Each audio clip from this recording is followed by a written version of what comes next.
جی تو السلام علیکم، میرا نام ہے محمد سلمان اور آج ہم بات کریں گے بے نظیر بھٹو اسیسینیشن کی، the most مسٹیریس murder of the Pakistan history. آپ کو پتہ ہے کہ پاکستان آزاد ہوتے ساتھ ہی جس طریقے سے پرائم منسٹرز کے ساتھ ہوئی ہے، تو جس طریقے سے بھٹو صاحب کو اسیسینیٹ کیا گیا، ان کو قتل کیا گیا، اور ان سے پہلے لیاقت باغ میں ہی جہاں پر بے نظیر بھٹو صاحبہ کا مرڈر ہوا، وہیں پر مرڈر ہوا اپنا لیاقت علی خان صاحب کا۔ تو یہ پاکستان کی تاریخ رہی ہے کہ ہم نے پرائم منسٹرز کو ایک یا تو اگر وہ 2/3 میجورٹی آنے ہی نہیں دی، اگر ان کی آئی بھی ہے تو ان کو صحیح طریقے سے رول نہیں کرنے دیا، اور اگر وہ بغاوت کر کے صحیح طریقے سے رول کرنے کی طرف آئیں تو ہم ان کو اسیسینیٹ کر دیتے ہیں۔ یہ ہماری تاریخ رہی ہے۔ تو دا موسٹ مسٹیریس مرڈر ہے پاکستان کی ہسٹری کا یہ بے نظیر بھٹو صاحبہ کا، جس کو آج ہم جو اوپن اپ کریں گے۔ تو اس کے اندر میں نے کچھ پوائنٹس بنائے ہیں۔ ویسے تو اس کے حوالے سے بہت ساری کانسپریسیز تھیوریز جو ہیں وہ پھیل رہی ہیں اور پھیلتی آ رہی ہیں شروع سے، جب سے ان کا مرڈر ہوا۔ تو اس میں ہم ذکر کریں گے کہ وہ کون سی کانسپریسیز تھیوریز ہیں، اور لیکن ہم آج ساتھ ساتھ فیکٹ اینڈ فیگرز کے ساتھ بھی چیزوں کو ڈسکس کریں گے کہ کس طریقے سے فیکٹس کیا بتاتے ہیں کہ بے نظیر بھٹو صاحبہ کو اسیسینیٹ کرنے والا کون تھا اور ان کے بینیفیشری کون تھے۔ تو اس میں پہلا پوائنٹ ہے بیت اللہ محسود کا، جو کہ لیڈر تھا TTP کا، تحریک طالبان پاکستان، اور اس کے بارے میں خود ISI نے ریکارڈنگز جو ہیں وہ نشر کیں کہ اس آدمی نے جب بے نظیر بھٹو صاحبہ کا مرڈر ہوا تو کس طریقے سے اپنے بوائز کو کانگریٹس کر رہا تھا کہ تم لوگوں نے اچھا کام کیا۔ تو اس کے حوالے سے یہ ایک فیکٹ ہے کہ اس کے پیچھے TTP تھی، تحریک طالبان پاکستان تھی۔ ایک پوائنٹ تو یہ ہے، اور دوسرا پوائنٹ آف ویو ہے مشرف صاحب کا، کیونکہ اس وقت مشرف کی گورنمنٹ تھی۔ تو جب بے نظیر بھٹو صاحبہ نے واپس پاکستان آنے کا فیصلہ کیا تو سب سے پہلا تھریٹ جو مشرف نے بے نظیر بھٹو صاحبہ کو دیا وہ یہ تھا کہ اگر آپ پاکستان آئیں تو آپ کی سیکیورٹی تب لے لی جائے گی جب آپ میرے خلاف بات کریں گی۔ تو اس کو ایز اے تھریٹ لیا بے نظیر بھٹو صاحبہ نے، جو کہ ایک تھریٹ بنتا بھی ہے۔ تو یہ بات ہے کہ مشرف کو بھی اس کا بینیفیشری مانا جاتا ہے۔ اس کے پیچھے بات کی جاتی ہے کہ مشرف نے کافی مرتبہ ان سے سیکیورٹیز لی بھی۔ تو خیر، اس کے بعد تھرڈ پوائنٹ آتا ہے القاعدہ کا۔ بے نظیر بھٹو صاحبہ کا شروع سے جو سٹانس رہا ہے وہ یہی ہے کہ انہوں نے اسلامک ایکسٹریمزم کے ہمیشہ خلاف بات کی ہے، اور چونکہ آپ کو پتہ ہے کہ چند جاہل لوگ یہ بھی بات کرتے ہیں کہ اسلام کے اندر جو ہے وہ تو عورت کی حکمرانی جائز ہی نہیں ہے، تو چونکہ وہ پہلی پرائم منسٹر تھی وومن پاکستان کی، تو اس لیے ان پر غصہ تھا القاعدہ کو، اور غصہ تھا محترم اسامہ بن لادن صاحب کو کہ یہ تو اسلامک ایکسٹریمزم کے خلاف بولتی ہیں، اور یہ تو پہلی خاتون حکمران ہے۔ تو اس کے بارے میں بہت سارے لنکس القاعدہ کے TTP کے ساتھ کولیبریشن کے بھی ملتے ہیں کہ TTP نے جو ہے وہ القاعدہ کے ساتھ کولیبوریٹ کیا اور مل کر اس کو جو ہے وہ اس مرڈر کو سر انجام دیا۔ لیکن اس کے اندر بینیفیشری بہت ملتے ہیں اگر دیکھا جائے، جس طریقے سے ابھی میرے ذہن سے نام نکل گیا، لیکن ایک بہت فیمس آتھر ہے، انہوں نے لکھا کہ اگر آپ یہ جاننا چاہتے ہیں کہ کوئی بھی مسٹیریس چیز یا مسٹیریس مرڈر یا مسٹیریس واقعہ ہوا ہو ہسٹری کے اندر تو اس کو کرنے والا کون ہے، تو آپ یہ جان لیں کہ اس کا بینیفیشری کون تھا۔ سب سے زیادہ بینیفٹ کس کو ہوگا؟ تو جس کو بینیفٹ ہوتا ہے موسٹ پروبیبلی چانسز یہی ہوتے ہیں کہ اسی نے کیا ہوتا ہے۔ تو ایک کانسپریسی تھیوری یہ بھی ہے کہ PMLN نے زرداری صاحب کے ساتھ مل کر اس مرڈر کے اندر جو ہے وہ اپنا رول ادا کیا، کیونکہ کہا جاتا ہے کہ سب سے زیادہ فائدہ جو ہے وہ زرداری کا ہوا تھا بے نظیر بھٹو کے قتل ہونے کا، بیکاز اس کو پھر آگے سے قیادت مل گئی پیپلز پارٹی کی۔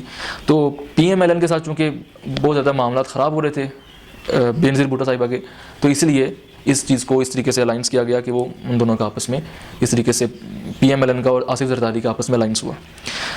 دوسرا UN کی رپورٹس، جو کہ ایک بہت امپورٹنٹ ایک فیکٹر ہے اس پورے مرڈر کا۔ اس میں یہ ہے کہ UN کی 2010 کی رپورٹ بتاتی ہے کہ جب UN اور باہر کی اتھارٹیز نے آ کر یا باہر کی آرگنائزیشن نے آ کے اس مرڈر کو انویسٹیگیٹ کرنے کی کوشش کی، تو ان کی انویسٹیگیشن میں سب سے زیادہ روڑے اٹکانے والی ISI تھی۔ ISI پاکستان کی سیکرٹ ایجنسی، انہوں نے سب سے زیادہ روڑے اٹکائے اس پوری انویسٹیگیشن کے، جس سے پتہ چلتا ہے کہ ان کا بھی اس میں ہاتھ تھا۔ اب یہ بھی ایک فیکٹ کی بات ہے، اس کو ہم کانسپریسی تھیوری نہیں کہیں گے، بیکاز یہ UN کی رپورٹ ہے کہ اس طریقے سے جو ہے وہ ریئیکٹ کیا گیا، اور اس رپورٹ میں یہ بھی بات ذکر کی گئی کہ یہ پاکستانی اتھارٹیز اور پاکستانی سیکرٹ ایجنسی کا فیلئر ہے کہ کیسے ایک دن دہاڑے ایک اتنے فیمس لیڈر کو اسیسینیٹ کر دیا جاتا ہے.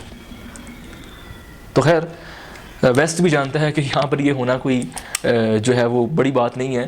ٹھیک ہے, ہم نے شروع سے جو ہمارے پرائم منسٹرز کے ساتھ کیا, ایون کہ ابھی ہمارا ایک former prime minister Imran Khan صاحب, ان سے اختلاف اپنی جگہ, لیکن ان کو بھی جس طریقے سے کالر سے پکڑ کر ان کو جیل میں ڈالا گیا. تو یہاں پر جو فارمر پرائم منسٹرز اور پرائم منسٹرز کی عزت ہے وہ سب کو معلوم ہے.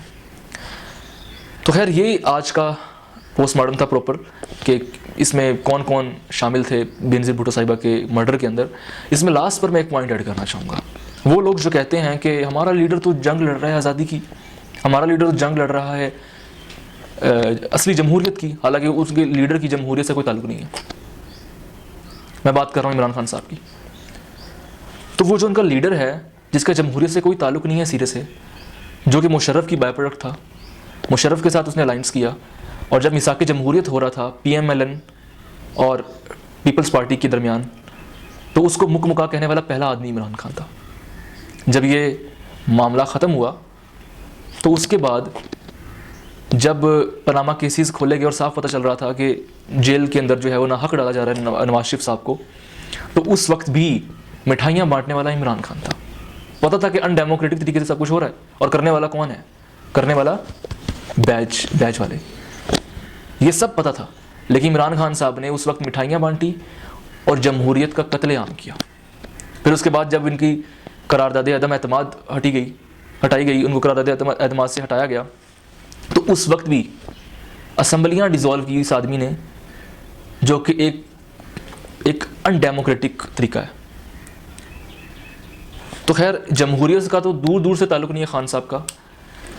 بات کرنے کا مقصد یہ ہے کہ جو یہ کہتے ہیں نا کہ ہمارا لیڈر تو آزادی کی جنگ لڑ رہا ہے, ہمارا لیڈر تو ڈیموکریسی کی جنگ لڑ رہا ہے, تو ان کو میرا یہ کہنا ہے کہ اگر آپ کا لیڈر واقعتاً اصلی جمہوریت کی جنگ لڑ رہا ہوتا نا, تو بادشاہ خان صاحب کی طرح 33 سال جو ہے وہ جیل کاٹ چکا ہوتا.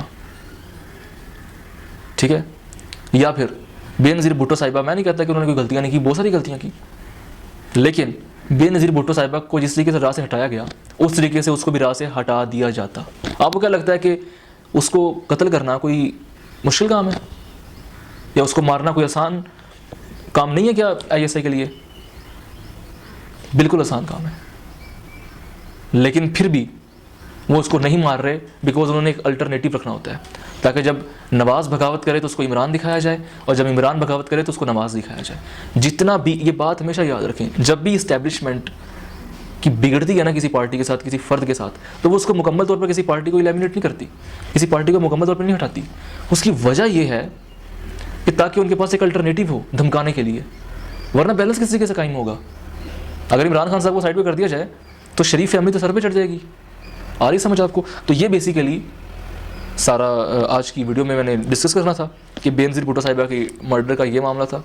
اور جو لوگ کہتے ہیں کہ ڈیموکریسی کی جنگ جو ہے وہ لڑ رہا تھا ہمارا خان یا ہمارا لیڈر, یا لڑ رہا ہے, تو ان کو یہ بتانا تھا بس کہ جو لیڈر حقیقی آزادی لڑتے ہیں ان کے ساتھ یہ ہوتا ہے, یا ان کو جو ہے وہ اڈیالہ کے اندر دیسی مرغ نہیں کھلائے جاتے.